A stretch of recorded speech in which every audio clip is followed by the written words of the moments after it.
1 জুনৰ পৰা 1 ডিচেম্বৰলৈ 6টা মাহ অতিক্ৰম কৰিলে ঢকুৱাখানাৰ হাপতীয়াৰ নাহৰনি চেতিয়া গাঁৱৰ সুনীল গগৈ যি সমীপত হোৱা এই হত্যাকাণ্ডৰ ঘটনা। যোৱাকালি 6টা মাহৰ ভিতৰত ছিন্ন মুণ্ড এটা উদ্ধাৰ হৈছিল ঢকুৱাখানাৰ এই সুনীল গগৈ বাসগৃহৰ পৰা 2 কিলোমিটাৰ দূৰত্বৰ শিঙিয়াৰ লাওকোঠৰ দলঙৰ তলত।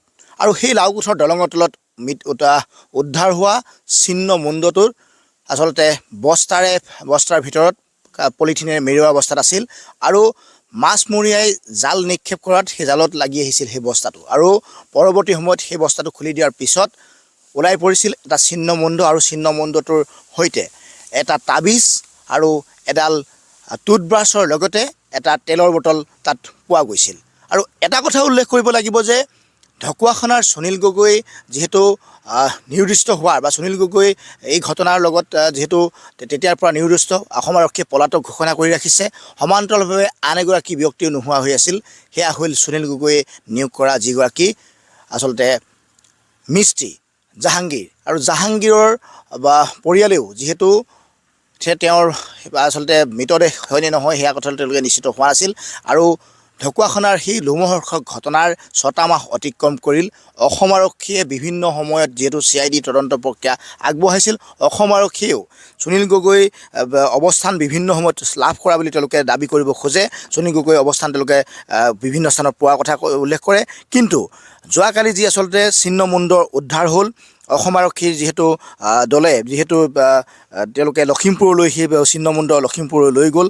আৰু যোৱাকালি যিহেতু সুনীল গগৈৰ পত্নীয়ে যিহেতু সেই ছিন্ন মুণ্ড প্ৰত্যক্ষ কৰি তেওঁ স্পষ্টভাৱে কৈছিল যে সেই ছিন্ন মুণ্ড প্ৰকৃততে সুনীল গগৈ নহয়। আৰু এইখন ঘৰত বাৰে বাৰে তেওঁলোকৰ পত্নীয়ে তেওঁলোকৰ পৰিয়ালক আচলতে ঢকুৱাখানা আৰক্ষী থানালৈ আৰক্ষীৰ সমান্তৰালভাৱে CID দলে যিহেতু অসম আৰক্ষীৰ শীৰ্ষপদস্থ বিষয়া সংযুক্তা পৰাশৰৰ নেতৃত্বত যি আচলতে CID দল আছিল, সেই দলে যি ধৰণে তেওঁলোকৰ তদন্ত প্ৰক্ৰিয়া অব্যাহত ৰাখিছিল আৰু অব্যাহত ৰখাৰ সময়তে যোৱাকালি ছিন্ন মুণ্ড উদ্ধাৰ হ'ল। তাৰপিছতে এক পথ পৰিৱৰ্তন হৈছে আৰু স্পষ্ট হ'ব আচলতে ফৰেনচিকৰ প্ৰতিবেদনত। আমি যিহেতু সুনীল গগৈ পত্নী আছে, আমি তেখেতক পৰা জানিবলৈ চেষ্টা কৰিম। যিহেতু যোৱাকালি যি আচলতে ছিন্ন মুণ্ড উদ্ধাৰ হ'ল, তাৰপিছত আপুনি যিহেতু ঘটনাস্থলীলৈ গৈছিল, তাত কি প্ৰত্যক্ষ কৰিছিলে আপুনি?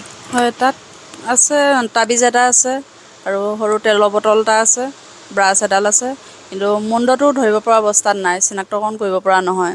সেইটো কাৰণে এতিয়া কাৰ হয় ফৰেনচিকলৈ পঠিয়াইছে বুলি কৈছে, তাৰ ৰিপৰ্টতহে গম পোৱা যাব। হয়। এনেই আপুনি যিহেতু আপোনালোকৰ ঘৰত জাহাংগীৰ আছিল, জাহাংগীৰক আপুনি কেতিয়াবা এনেধৰণৰ তাবিজ এনেধৰণৰ কিবা পৰিধান কৰা আপুনি দেখিছিলে নেকি? হয়, তাবিজ বুলি ক'ব নোৱাৰোঁ মই বিশেষ। তেওঁ ক'লা ৰছী এডাল পিন্ধি থাকে, কিন্তু তাত লকেটে আছিলে নে তাবিজে আছিলে সেইটো মই ইমান প্ৰত্যক্ষভাৱে চোৱা নাছিলোঁ বা দেখা নাছিলোঁ মই সেইটো। কিন্তু ক'লা ৰছীডাল দেখিছিলোঁ, সি ডিঙিত ক'লা ৰছী এডাল পিন্ধি থাকে।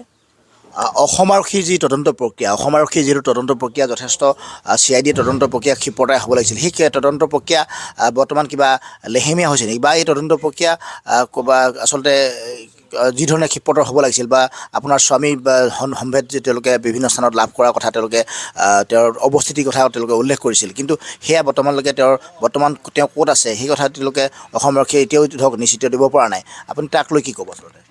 হয়, সেইটোক লৈ মই কৈয়ে আছোঁ বাৰে বাৰে। আৰু তেওঁলোকৰ ওচৰত যদি হয়তো কিবা প্ৰমাণ থাকিলেহেঁতেন আমাক দিব পাৰিলেহেঁতেন, কিন্তু তেওঁলোকে বিশেষ প্ৰমাণ পোৱা নাই নেকি বুলি অনুমান হয় মোৰ। কাৰণ কিয় তেওঁলোকে সুনীল গগৈ সন্ধান পাই আছোঁ বুলি কয়, কিন্তু সন্ধান ক'ত পাইছে সেইটো আমাক কিয় দিব নোৱাৰে? আৰু যদি তেওঁলোকে মানুহজন সন্ধান পাইছে, উলিয়াই আনিব কিয় নোৱাৰে? দোষী হ'লে মানে উলিয়াই আনিব লাগে, দোষীয়েতো শাস্তি পাব লাগে। যদি সুনীল গগৈয়ে যদি হত্যাকাৰী হয়, সুনীল গগৈয়ে শাস্তি পোৱাটো আমিও বিচাৰোঁ, কিন্তু তাকে আনি প্ৰমাণ কৰি শাস্তি দিয়ক। আইন আছে, আইনে শাস্তি দিব, কিন্তু তেওঁলোকে পোৱাৰ পিছত উলিয়াই আনিব কিয় নোৱাৰে? সেইটোৱে ৰহস্যৰ কথা।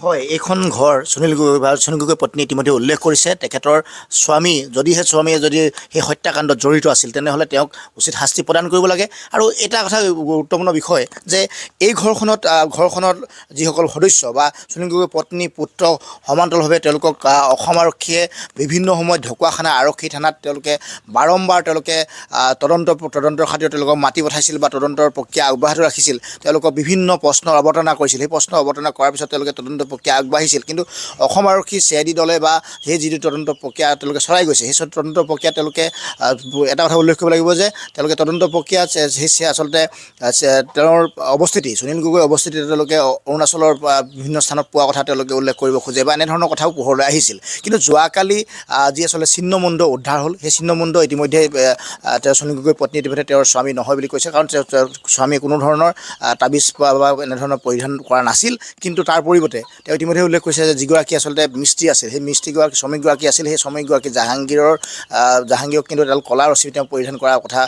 প্ৰত্যক্ষ কৰাৰ কথা উল্লেখ কৰিছে সমান্তৰালভাৱে যদি যিহেতু অসম আৰক্ষী CID দল বা ফৰেনচিক দলে যিহেতু লখিমপুৰলৈ যি আচলতে যোৱাকালি উদ্ধাৰ হোৱা ছিন্নমুণ্ডটো লৈ গৈছে আৰু সেই উদ্ধাৰ হোৱা তাৰ নমুনা সংগ্ৰহ কৰি হায়দৰাবাদলৈ প্ৰেৰণ কৰাৰ পিছত তাৰ যি তদন্তৰ যি প্ৰতিবেদন সেই প্ৰতিবেদনৰ পিছত আচলতে নিশ্চিত হ'ব যে সেই আচলতে যি আচলতে ছিন্নমুণ্ড কাৰ প্ৰকৃততে জাহাংগীৰৰ সেই আচলতে মৃতদেহ নে আন কাৰোবাৰ কিন্তু এই ঘটনাৰ আচলতে ঢকুৱাখানাৰ লোকমহৰ্ষক এই ঘটনাৰ তদন্তৰ কেতিয়ালৈ সঠিক তথ্য পোহৰলৈ আহিব বা সুনীল গগৈ বৰ্তমান ক'ত সেয়া কিন্তু এতিয়াও নিশ্চিত হোৱা নাই অসম আৰক্ষীৰ তদন্ত প্ৰক্ৰিয়া যথেষ্ট এক দীঘলীয়া হৈ গৈছে আৰু দীঘলীয়া হোৱাৰ পিছত এই কথা এতিয়াও নিশ্চিত হোৱা নাই যে সুনীল গগৈৰ পত্নীয়ে বাৰম্বাৰ বিচাৰিছে যে যদিহে এই ঘটনাৰ লগত সুনীল গগৈ জড়িত তেওঁক উচিত শাস্তি প্ৰদান কৰক আইনী বিহিত ব্যৱস্থা গ্ৰহণ কৰক কিন্তু সুনীল গগৈ বৰ্তমান ক'ত সেয়া কিন্তু অসম আৰক্ষীক উলিয়াই দিবলৈ তেওঁৰ পত্নীয়ে বাৰম্বাৰ দাবী জনাই আহিছে আজিও সেই কথাই তেওঁ পুনৰাবৃত্তি কৰিছে আৰু এটা কথা নিশ্চিত যে অহা 15 পৰা 20 দিনৰ ভিতৰত এই যি ছিন্নমুণ্ড উদ্ধাৰ হ'ল ঢকুৱাখানাৰ লাওকোঠৰ সেই দলঙৰ সমীপত আৰু শিঙিয়াৰ লাওকোঠৰ এই দলঙৰ সমীপত ছিন্নমুণ্ড উদ্ধাৰ হোৱাৰ ঘটনা 20 দিনৰ পিছত নিশ্চিতভাৱে এক অধিক ৰূপত স্পষ্ট হৈ পৰিব প্ৰকৃততে সেই ছিন্নমুণ্ড কাৰ আপুনি বিচৰা বাতৰি পাব কেৱল নিউজ 18 এপত নিউজ 18 এপ ডাউনলোড কৰিবলৈ স্ক্যান কৰক এই QR কোড গুগল প্লে ষ্টৰতো পাব এই নিউজ 18 এপ